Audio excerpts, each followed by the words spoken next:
Video, magluluto po tayo ng ginisang upo na may sutanghon. Kaya, samahan niyo ako.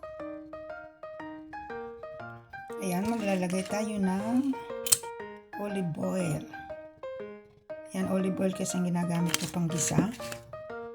Hulog na natin yung ating bawang.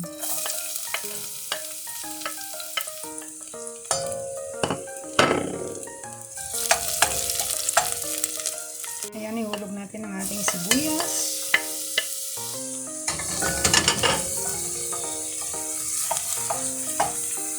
Ayan, ngayon naman ihulog natin ang ating fish fillet. Ayan.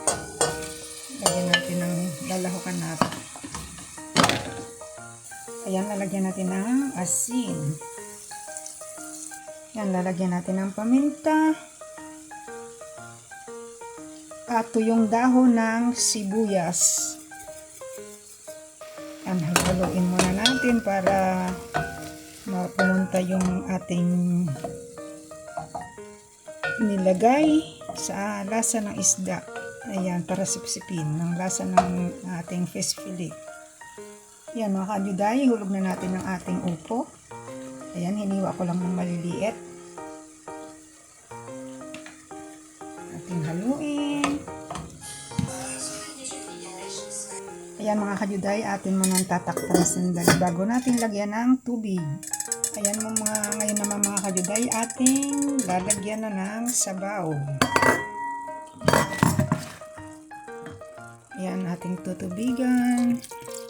Kasi lalagyan natin ng sutanghon para may sabaw.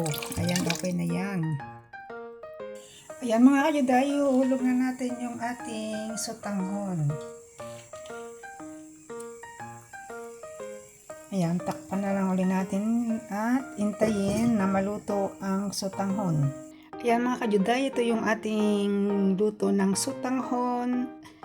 Gulay na upo na may sutanghon at fish fillet. Ayan.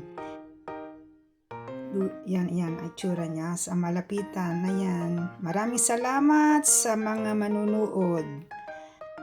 Thank you for watching. Don't forget to subscribe my YouTube channel in Judith Simon Vlog. Thank you. Bye-bye. Ciao, ciao.